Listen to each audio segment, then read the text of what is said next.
Bulletin का आगाज करते हैं साम खबर के साथ। तब्दीली सरकार रुपए को ले बैठी, हुकूमत रुपए की बेकदरी पर काबू पाने में नाकाम।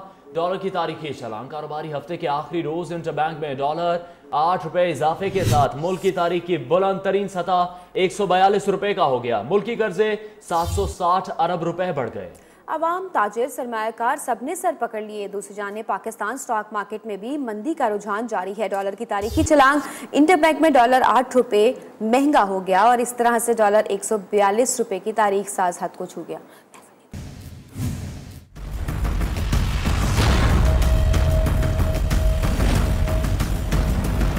हुकूमत के 100 रोज, डॉलर ने रुपए पर बड़ा हमला कर दिया। डॉलर के वार से रुपया बेहाल, मुल्क की तारीख में निचली सतह पर आ गया। तब्दीली के असरात से आवाम की चीखें निकल गईं। मुल्की कर्जों में 760 अरब रुपए का इजाफा हो गया। ताजरों ने भी सर पकड़ लिया, सरमायाकारों के भी होश उड़ गए।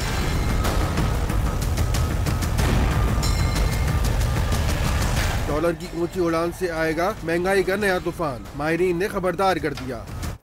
फॉरेक्स मार्केट में डॉलर की ऊंची उड़ान के बाद पाकिस्तान स्टॉक मार्केट भी मंदी का शिकार हो गई। सो इंडेक्स में 97 पॉइंट्स की कमी के साथ मार्केट 40,540 की सतह पर आ गई। दूसरी जानिब कारोबारी हफ्ते के आखिरी रोज इंटरबैंक में डॉलर 8 रुपए महंगा हो गया, जिसके बाद मुल्क की तारीख की बुलंद तरीन सतह 142 रुपए का हो गया। मजीद बात करेंगे न्यू न्यूज के नुमाइंदे राजा कामरान से। कामरान, अपडेट कीजिएगा। जी देखिए, आज जो डॉलर है उसकी कदर में तकरीबन 5 रुपए की कमी देखी गई है, सॉरी 8 रुपए की कमी देखी गई है और 134 रुपए पर गुज़िश्ता रोज डॉलर बंद हुआ था। जबकि आज जब इंटरबैंक मार्केट खुली है तो इसमें डॉलर 142 रुपए का हो गया। पहले से जब हमने स्टेट बैंक के तर्जुमान से बात करने की कोशिश की तो उन्होंने कहा कि इस वक्त मार्केट अभी सेंटिमेंट जारी है और उस पर वो कोई कमेंट नहीं कर सकते हैं कि रुपए की वैल्यू में क्या उतार चढ़ाव हो रहा है। बहरहाल ये तलब और रसद में जो कमी है, इस हवाले से मार्केट अपनी कीमत को खुद एडजस्ट कर रही है। तो इस हवाले से जो डॉलर की कमी के बाद जो है स्टॉक मार्केट में भी मनफी रुझान देखा जा रहा है और हिस्से की कीमतों में कमी हो रही है। जो रुपए की कदर में कमी से जो है तकरीबन 167 अरब जो रुपए हैं उसके जो कर्जों में इजाफा हो गया। कर्जों का जो रुपी वैल्यू में हजम है। बहुत शुक्रिया राजा कामरान, अपडेट कर रहे थे। डॉलर महंगा, स्टॉक मार्केट में भी मंदी का रुझान है। डॉलर की ऊंची उड़ान, हर बंदा ही परेशान। इंटरबैंक में डॉलर 8 रुपए महंगा हो गया, जिसके बाद मुल्क की तारीख की बुलंद तरीन सतह 142 रुपए का हो गया। माहिर मईशत मुजम्मिल असलम कहते हैं कि हुकूमत ने IMF के आगे घुटने टेक दिए हैं और सारा बोझ अवाम पर डाल दिया है। इमरान खान की हुकूमत में ना तजुर्बाकारी नजर आ रही है। अपडेट कर रहे हैं आपको इसाम खबर के हवाले से। डॉलर की ऊंची उड़ान के बाद हर बंदा ही परेशान है। इंटरबैंक में डॉलर 8 रुपए महंगा हो गया, जिसके बाद मुल्क की तारीख की बुलंद तरीन सतह 142 रुपए पर पहुंच चुका है। माहिर मईशत मुजम्मिल असलम का यह कहना है कि हुकूमत ने IMF के आगे घुटने टेक दिए हैं और सारा बोझ अवाम पर डाल दिया है। इमरान खान की हुकूमत में ना तजुर्बाकारी नजर आ रही है। दावे तो बहुत किए गए थे पाकिस्तान तहरीक इंसाफ की हुकूमत की जानिब से, लेकिन वो दावे पूरे होते दिखाई नहीं दे रहे। महंगाई का बदतरीन तूफान आने के लिए तैयार है। हुकूमत इस वक्त डॉलर पर काबू पाने में नाकाम हो चुकी है। एक ही दिन में डॉलर 8 रुपए महंगा हो गया और इंटरबैंक में डॉलर 142 रुपए की बुलंद तरीन सतह पर पहुंच गया, जिसके बाद मुल्क पर कर्जों के बोझ में 760 अरब रुपए का इजाफा भी देखने में आया। हुकूमत ने IMF से मुआहदा कर लिया, अवाम से झूठ बोला गया। इंटरबैंक में डॉलर की कीमत में इजाफे के बाद मुस्लिम लीग नवाज का शदीद रद्द-ए-अमल। कौम से झूठ बोलने और धोखादही पर इमरान हुकूमत से मुस्ताफी होने का मुतालबा कर दिया। मरियम औरंगजेब कहती हैं अवाम को बताया जाए किन शराइत पर मुआहदा किया गया। डॉलर की कदर में 10 रुपए इजाफा सबूत है और हुकूमत ने IMF की शराइत मान ली हैं। वज़ीर खजाना ने 100 दिन की तकरीब में गुज़िश्ता रोज झूठ बोला और कौम को धोखा दिया। डॉलर की कदर में इजाफे से बदतरीन महंगाई आएगी। डॉलर की कदर में इजाफा IMF की शराइत को मान लेने का सबूत है, जबकि अब हुकूमत मुस्ताफी हो जाए, क्योंकि ये भी बताया जाए और साथ साथ अवाम को इत्मीनान में लिया जाए कि किन शराइत पर IMF से ये मुआहदा किया जा रहा है। पीपल्स पार्टी ने भी डॉलर की कदर में इजाफे को मईशत की बर्बादी करार दे दिया। सेनेटर मुस्तफा नवाज खोखर कहते हैं इंसाफ सरकार मुल्की मईशत को ज़िबाह कर रही है। आज एक ही रोज में गैर मुल्की कर्जों में हजारों अरब का इजाफा हो गया। इमरान खान का सुनामी मुल्क को ले डूबेगा। पाकिस्तान पीपल्स पार्टी की जानिब से भी डॉलर की कदर में इजाफे ने मईशत को बर्बादी का करार दिया है। सेनेटर मुस्तफ़ा नवाज खोखर का ये कहना है कि इंसाफ सरकार मुल्क की मईशत को ज़िबा कर रही है। आज एक ही रोज़ में गैर मुल्की कर्जों में हज़ारों अरब का इजाफा हो गया।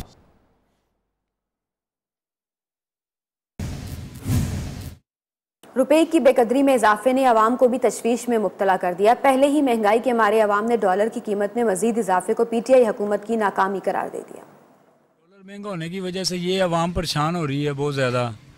पेट्रोल महंगा हो रहा है, पेट्रोल की तंगी है, हर चीज़ है स्यापा अवाम नूं पिया माड़े बंदे नूं। जब डॉलर बढ़ रहा है तब हर चीज़ की कीमत बढ़ेगी, ठीक है। तो गरीब आदमी कहाँ से खाएगा। हुकूमत को चाहिए कि जो उसने अवाम से वादे किए हैं वो वादे पूरे ना करे, लेकिन गरीब को मजीद तो ना मारे। तो तबाही है हमारे लिए, और क्या है, बढ़ते ही जा रहा है और कुछ कम तो नहीं हो रहा ना। भाईजान अभी तो देखो होता क्या है कि पाकिस्तान जो है ना, बस अल्लाह रहम करे, इनको चलाने वाला बेकार है। महंगाई का सलाब आएगा और क्या होएगा। हर चीज़ खाने पीने वाली चीज़ महंगी होगी, किराए बढ़ेंगे, हर चीज़ पे तूफान आएगा महंगाई का। कि ये कौन सी बात है, डॉलर अभी और भी बढ़ेगा। ये क्या, जब कोई प्लानिंग ही नहीं है, कोई स्टडी ही नहीं है, कोई काम करने वाला बंदा ही नहीं है इनके पास। गरीब आदमी पिस गया, बड़ा परेशान है। डॉलर 142 रुपये का हो गया, इससे पेट्रोल महंगा हो गया है। और जो पीटीआई की हुकूमत ने गरीबों के लिए बहुत माशी हालात ख़राब हो गए हैं। डॉलर के हमारी इकोनॉमी के ऊपर भी बड़ा इफेक्ट आ रहा है, तो गवर्नमेंट को इसके मतलब कोई ना कोई स्टेप ज़रूर लेना चाहिए। कारोबारी लोग काफ़ी मुतासर हो रहे हैं इस डॉलर की वजह से। डॉलर बहुत अप हो गया पहले से भी, हालांकि नवाज शरीफ को हम कहते थे, लेकिन उससे भी ये कम पोजीशन दिखाई जा रही है इस टाइम। डॉलर महंगा होगा, उसके साथ आटा, चीनी, घी सब कुछ महंगा होगा। गरीब आदमी की तनख्वाह ज़्यादा से ज़्यादा 10 से 15 हज़ार रुपये तनख्वाह है। वो जब डॉलर महंगा होगा तो वो ये चीज़ें उसकी पहुँच से बहुत दूर हो जाएंगी। डॉलर जब महंगा हो जाता है तो गरीब के लिए मुल्क में रहना बिल्कुल मुश्किल हो जाता है। डॉलर 142 का हो गया, 2 रुपये का माचिस हमारा ऊपर 4 रुपये का बेच रहा है। हम लोग रोडों में घूम रहे हैं, मजदूरी। डॉलर की तारीखी छलांग पर हुकूमती रद्द-ए-अमल भी आ गया। वफाकी वजीर बराए आबी वसाइल फैसल वावडा कहते हैं कि 2 से 3 दिन में डॉलर की कदर कम हो जाएगी। पहले भी डॉलर ने छलांग लगाई थी, ब्लैक मार्केट को कंट्रोल कर रहे हैं। हुकूमती मौक़िफ़ भी इस वक्त सामने आ चुका है और वफाकी वजीर बराए आबी वसाइल फैसल वावडा का यह कहना है कि 2 से 3 दिन में डॉलर की कदर कम हो जाएगी। इंतजाम किया था, ये स्पेकुलेटर्स मार्केट के अंदर जो है वो प्ले अराउंड करते हैं और इस तरह इस तेज़ी को भी कंट्रोल कर लिया जाएगा। और आपने देखा है कि वो डिप वापस आना शुरू हो गई, 60 पैसे नीचे आ गए। ये कल तक परसों तक आपको सब चीज़ दी जाएगी। देखिए ब्लैक मार्केटिंग हमारे मुल्क के अंदर अरूज पर थी और है, तो कंट्रोल करने में टाइम लगेगा, लेकिन जैसे हमने पहले कंट्रोल किया था वैसे हम वापस इसको टेपर डाउन कर लेंगे। इसमें कोई परेशानी की बात नहीं।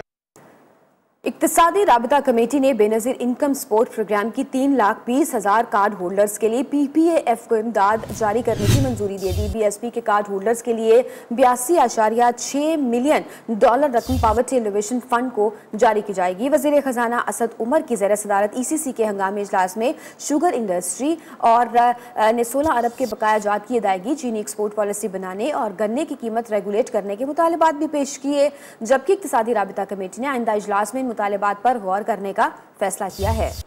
मज़ीद आपको डिटेल्स भी देंगे। कार्ड होल्डर के 86.6 मिलियन डॉलर की रकम पार्टी एवोल्यूशन फंड को भी दी जाएगी। आगे बढ़ते हैं। वज़ीर आज़म इमरान खान की हमशीरा अलीमा खान की जायदाद और एमनेस्टी की तफसीलात पेश की जाएं। सुप्रीम कोर्ट का FBR का हुक्म। चीफ जस्टिस साकिब निसार कहते हैं देख लेंगे प्रोटेक्शन बनती है या नहीं। अदालत को बैरून मुल्क पाकिस्तानियों की जायदादों से मुताल्लिक नताइज चाहिए। FBR ने सारे पाकिस्तान को नोटिस जारी कर दिए। जिन प्रॉपर्टीज का अदालत ने हुक्म दिया उन पर कोई तवज्जो नहीं।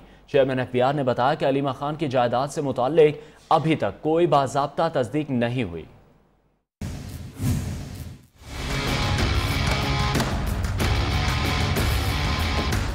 सुप्रीम कोर्ट में बैरून मुल्क पाकिस्तानियों की जायदादों के खिलाफ अस्कुत नोटिस केस की समाअत के दौरान वज़ीर आज़म इमरान खान की बहन अलीमा खान की बैरून मुल्क जायदाद का जिक्र छिड़ गया।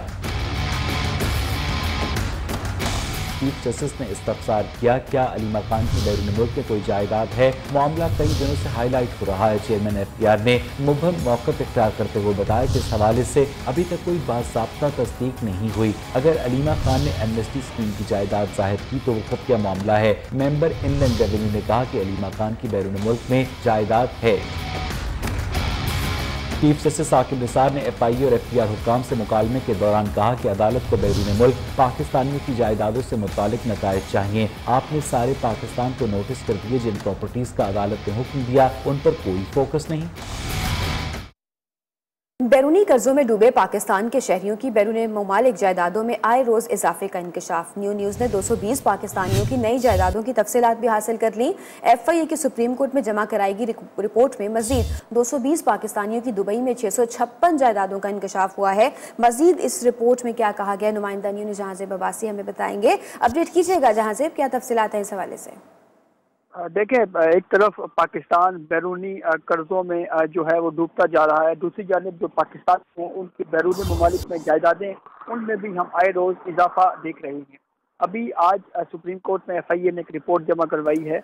उस रिपोर्ट में मजीद 220 पाकिस्तानी हैं जिनकी 656 नई जायदादों का इंकशाफ हुआ है। इस रिपोर्ट में ये कहा गया है कि मजमूई तौर के ऊपर अब दुबई में अब जायदादें बनाने वाले पाकिस्तानियों की तादाद 1115 हो चुकी है और उनकी 2029 जायदादें हैं। इस रिपोर्ट में ये कहा गया है कि 417 पाकिस्तानियों ने एमनेस्टी स्कीम के तहत दुबई जायदादें जाहिर की। इसके अलावा इससे फ़ायदा उठाने वालों में सिंध जो है वो सबसे आगे है। सिंध के 267 अफराद ऐसे हैं जिन्होंने एमनेस्टी स्कीम के तहत दुबई जायदादें जाहिर की। पंजाब के 117, KP के 4, इस्लामाबाद के 2 अफराद ने दुबई जायदादें जाहिर की, जबकि बलोचिस्तान के किसी शहरी ने एमनेस्टी स्कीम से फ़ायदा नहीं उठाया। इस रिपोर्ट में मजीद ये भी कहा गया है कि FIA इंक्वायरी अफसर के सामने 351 पाकिस्तानी ऐसे हैं जिन्होंने अपनी जायदादें जाहिर की। इनमें 65 पाकिस्तानी जो हैं ऐसे हैं जिनकी शिनाख्त नहीं हो सकी। दुबई में जायदादें रखने वाले गैर शिनाख्त पाकिस्तानियों में 9 का ताल्लुक पंजाब, 43 का ताल्लुक जो है वो सिंध से, जबकि 11 का ताल्लुक इस्लामाबाद से है। अब मजमूई तौर के ऊपर दुबई में जायदादें रखने वाले पाकिस्तानियों की तादाद 1115 हो चुकी है और ये बहुत बड़ी तादाद में इजाफा हो चुका है। बहुत शुक्रिया, आपने अभी तक की तफसीलात से आगाह किया। उधर अजीजिया स्टील मिल्स रेफरेंस में नया प्रोसिक्यूटर के हतमी दलाल जारी है। नया प्रोसिक्यूटर का कहना है कि मुलजिमान ने खुद को एहतसाब के लिए पेश करने का कहकर सारी दस्तावेजात सुप्रीम कोर्ट में जमा कराएं। जब तफ्तीश हुई तो पता चला कि मुलजिमान की सारी दस्तावेजात जाली थीं। हुसैन नवाज ने एक ऑडिट रिपोर्ट सुप्रीम कोर्ट और दूसरी GIT में पेश की। पेश किए गए रिकॉर्ड से जाहिर है कि हिल मेटल के मुनाफे का बड़ा हिस्सा नवाज शरीफ को मुंतकिल हुआ। मुलजिमान ने 1970 का रिकॉर्ड फराहम किया लेकिन 2001 का नहीं दे रहे। दौरान समाअत नवाज शरीफ रोस्टरम पर आए और कहा ये मामला 1973 में शुरू हुआ। यह उस वक्त की बात है जब दुबई में गल्फ स्टील मिल लगाई गई। उसका तो किसी ने मनी ट्रेल नहीं मांगा। नवाज शरीफ का कहना था कि इस असासे के बाद दूसरे असासे बैरून मुल्क बनाए गए। आप आगे बढ़ने से पहले रेफरेंस का जायजा लें, इस रेफरेंस का सर पैर भी है कि नहीं। अदालत ने समाअत में वक्फा करते हुए नवाज शरीफ को 3 बजे दोबारा तलब कर लिया।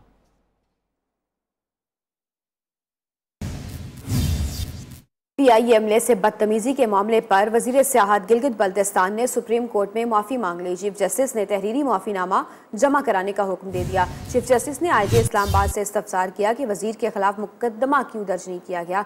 जस्टिस एजाजुल एहसन कहते हैं किसी महज़ब मुआशरे में ऐसी मिसाल नहीं मिलती, ताकीद पर ऐसा रद्द-ए-अमल दिया जाता है और अभी तक मुकदमा दर्ज न करने पर भी सुप्रीम कोर्ट ने बरहमी का इजहार किया। PI एमएलए से बदतमीजी, जबकि वजीर सियाहत ने अपने इस रवैये पर माफ़ी मांग ली है। चीफ जस्टिस साकिब निसार ने तहरीरी माफीनामा जमा कराने का भी हुक्म दिया है। इस्लामाबाद एयरपोर्ट पर अमले से बदसलूकी, वजीर सियाहत गिलगित बल्तिस्तान फिदा हुसैन ने सुप्रीम कोर्ट में धक्के देने का इतराफ कर लिया। सुप्रीम कोर्ट में अज़खुद नोटिस की समाअत में चीफ जस्टिस ने सवाल किया, आप होश में थे, आप पढ़े लिखे आदमी हैं। वजीर सियाहत ने इतराफ किया, मैंने धक्का जरूर दिया लेकिन उसके पीछे एक कहानी है, परवाज ताखीर का शिकार थी। जस्टिस एजाजुल एहसन ने कहा कि परवाज में ताखीर पर क्या ऐसे रद्द अमल दिखाते हैं। चीफ जस्टिस ने रिमार्क्स दिए कि एयरपोर्ट पर गरीब आदमी की तस्दीक की गई, आपने कार्य सरकार में मुदाखलत की, आप पर मुकदमा दर्ज करवाएंगे। अदालत ने IG इस्लामाबाद को जाती हैसियत में तलब कर लिया। और सखर में हिंदू बरादरी की जमीन पर कब्जा करने वालों में खुर्शीद शाह भी शामिल हैं। सुप्रीम कोर्ट में सिंध में हिंदू बरादरी की जमीन पर कब्जे से मुताल्लिक केस में MNA रमेश कुमार ने इंकशाफ किया कि कब्जे करने वालों में पीपल्स पार्टी रहनुमा खुर्शीद शाह का नाम भी आया है। लाड़काना में शमशान घाट और धर्मशाला पर भी कब्जा किया हुआ है।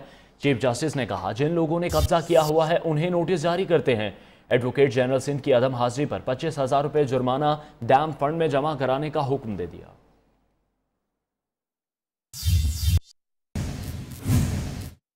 इलाकाई बेंच का मुतालबा जोर पकड़ गया। फैसलाबाद, सरगोदा, टोबा टेक सिंह और गुजरांवाला में वकला 17 रोज भी एहतजाजी मुजाहरा करते रहे। हड़ताल और तालाबंदी से अदालती निज़ाम जाम हो गया है। साइलिन खार हो रही है।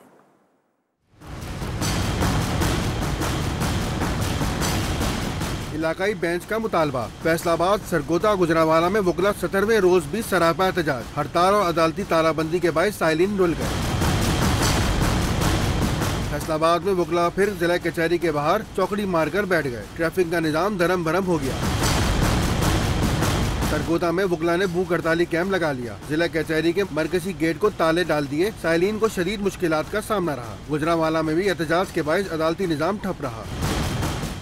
सखर में पीपल्स पार्टी आज यौम तासीस के जलसे में भरपूर अवामी ताकत का मुजाहरा करेगी। जलसा गाह में तमाम तैयारियां मुकम्मल कर ली गई। पार्टी चेयरमैन बिलावल भुट्टो जरदारी और दीगर रहनुमा खिताब करेंगे और जियालों का लहू गरमाएंगे।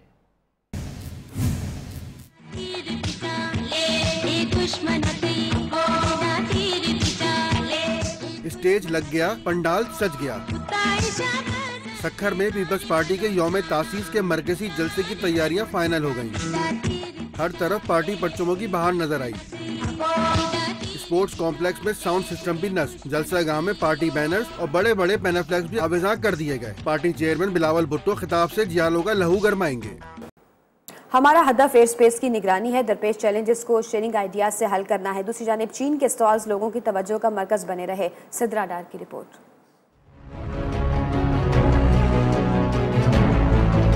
आइडियाज 2018 दिफाही नुमाइश में आज भी मुल्की और गैर मुल्की मंदूबीन की कमी नजर न आई, लेकिन पाकिस्तान के दोस्त चीन इस नुमाइश में भी छाया रहा, जिसके स्टॉल्स भी सबसे ज्यादा और इससे मुतासिर भी हर कोई नजर आया।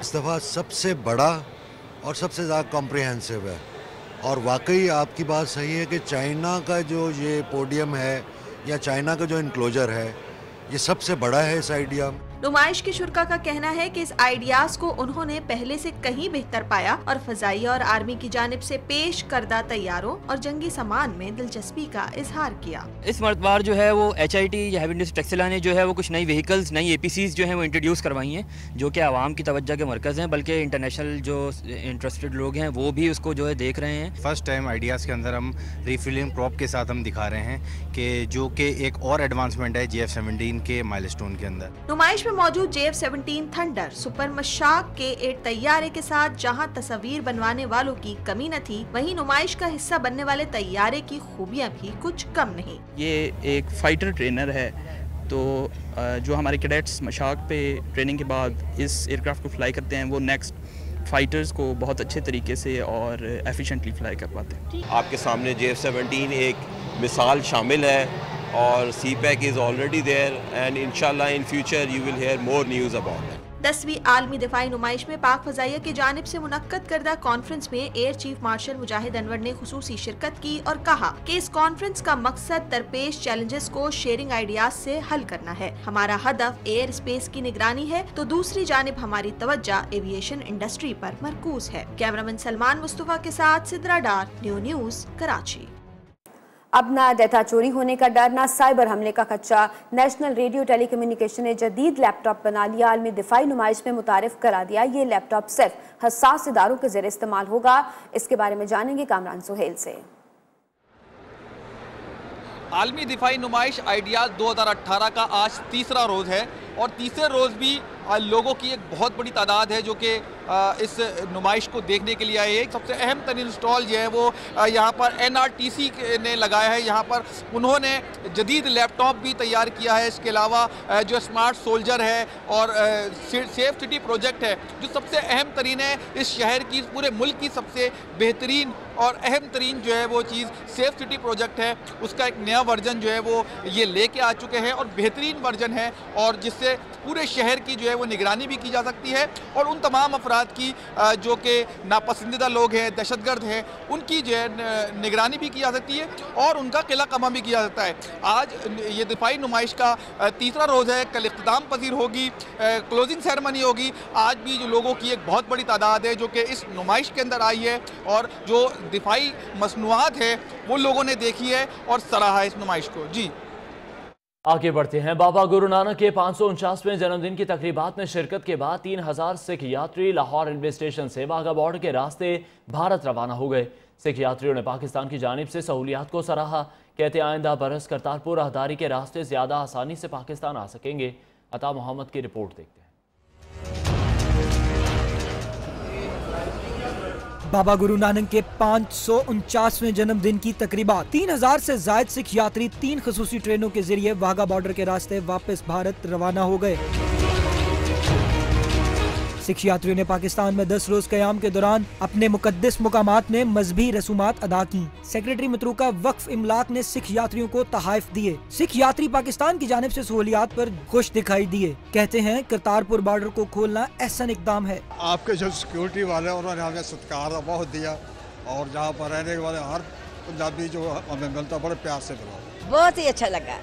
साडा अपना खून, साडे अपने बच्चे सानू इन्ना प्यार दिता, असी कदी भूल नहीं सकते। सिख यात्रियों का कहना था आइंदा बरस करतारपुर राहदारी के रास्ते ज्यादा आसानी से पाकिस्तान आ सकेंगे। कैमरामैन वाजिद अली के साथ अता Mohammad, neo news Lahore.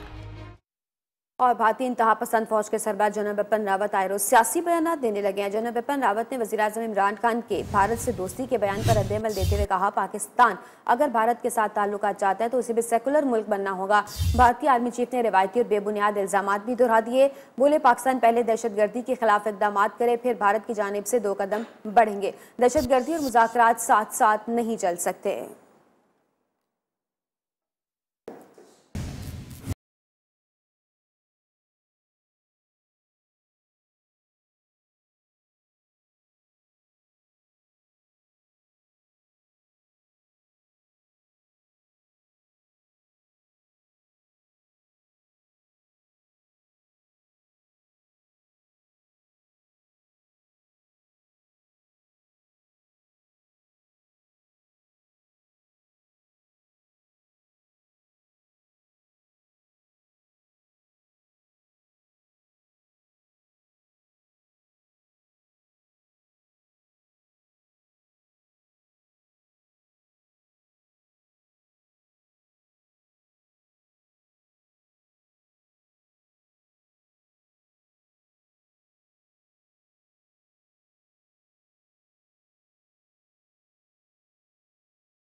Welcome back. एक नजर डालते हैं क्राइम राउंड अप पर। कराची के इलाके रिजविया गुलबहार सोसाइटी में बेटे ने बाप को तेज धार आले के वार करके मौत के घाट उतार दिया। लाश अब्बासी शहीद अस्पताल मुंतकिल। मुलजिम वारदात के बाद जाए वक़्वा से फरार हो गया। कराची के इलाके अजीजाबाद में पानी की मोटर बंद करने पर पड़ोसियों में झगड़ा हो गया। तशद्दुद से सालेह नामी शख्स की तबीयत बिगड़ गई तो अस्पताल में दौरान इलाज दम तोड़ गया। कोट अद्दू में दरिंदगी इंतहा हो गई। उस्मान कॉलोनी में 3 नामालूम अफराद गरीब मजदूर का हाथ काट कर फरार हो गए। DPO ने वाक़े का नोटिस लेते हुए मुल्जिमान की फौरी गिरफ्तारी के अहकाम जारी कर दिए। गोटकी में नौजवान पर सियाकारी का इल्जाम। तहसील उबाड़ो में जरगे ने खवातीन और बच्चों समेत 20 से ज्यादा अफराद को गाँव बदर कर दिया। मुतासरा खानदान खुले आसमान तले जिंदगी गुजारने पर मजबूर हो गए। गोजरा के इलाके न्यू प्लॉट में 3 नामालूम मोटरसाइकिल सवार अफराद की फायरिंग। नतीजे में 2 अफराद शदीद जख्मी हो गए, जिन्हें तिब्बी इमदाद के लिए अस्पताल मुंतकिल कर दिया गया। मुल्जिमान फरार। पंजाब और सिंध के मुख्तलिफ शहरों में कब्रस्तानों की हालत इंतहाई खराब। सीवरेज का पानी दाखिल होने से तालाब का मंजर पेश करने लगे। 4 दीवारी ना होने से आवारा जानवर घूमने लगे। लावारिस कब्रस्तानों में कब्रों को मिस्मार करके कब्जे करने का सिलसिला भी जारी है।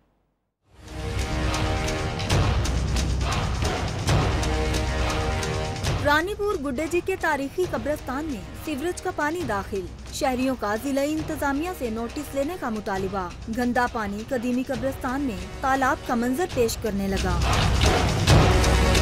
किबूर सईद खान के गांव नबी शाह में कब्रिस्तान की 4 दीवारी मौजूद नहीं। आवारा जानवर कब्रिस्तान के अंदर घुसकर कब्रों की बेहुरमती कर रहे हैं। दूसरी जानिब सांगला हिल गोड़ा चौक के करीब 7 केनाल 11 मरले की सदियों पुराने लावारिस कब्रिस्तान पर तामीरात का सिलसिला जारी है। मियां वाली के कदीमी कब्रिस्तान में कब्जा माफिया ने 4 दीवारी तामीर कर डाली। लोगों को मैयतें दफनाने में मुश्किलात का सामना है। टंडूवाला यार में भी सदियों पुराने गुलगैबी कब्रिस्तान पर भी कब्जा माफिया ने कब्जा जमा लिया। नामालूम अफराद ने कब्रिस्तान में बड़े बड़े गड्ढे खोद डाले। कब्रों की बेहुरमती होने लगी। अहले इलाका ने कब्रिस्तान के गिर्द 4 दीवारी बनाने का मुतालिबा कर दिया। और कोयटा में सर्दी में इजाफे के साथ साथ खवातीन की गर्म शालों की मांग में भी इजाफा हुआ है। इन शालों की तलब में इजाफे और खवातीन की दिलचस्पी के मद्देनजर जहां नित नए डिजाइन के स्टॉल्स मौजूद हैं, वहां बाज़ दुकानदारों ने सेल भी लगाई है। कोयटा से आजम उल्फत की रिपोर्ट।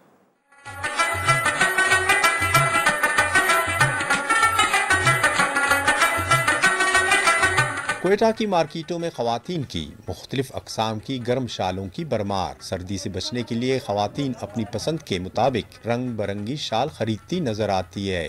दुकानदारों ने खवातीन की पसंद के पेश नज़र मुख्तलिफ अक़साम की शालों से दुकानें सजा ली है। दुकानदारों का कहना है कि सर्दियों में गर्म शालों की फरोख्त में इजाफा होता है। कोयटा में जो है सर्दी का मौसम शुरू हुआ, ठीक है, ज़्यादातर औरतें जो है शाल खरीदते, मरने खरीदते, खदे खरीदते ना। गर्म शालें कोयटा की मार्केट में 700 रुपए से लेकर 1200 रुपए तक दस्तयाब है। कैमरामैन इब्राहिम बैरानी के साथ आजम उल्फत, नियो, कोयटा। अभी आपको बराह रास्त ले चलेंगे। वफाकी वज़ीर इत्तलात और नशरियात मीडिया से गुफ्तगू कर रहे हैं। अमन का होना चाहिए, हमें दरवाजे बनाने चाहिए, हमें रास्ते खोलने चाहिए।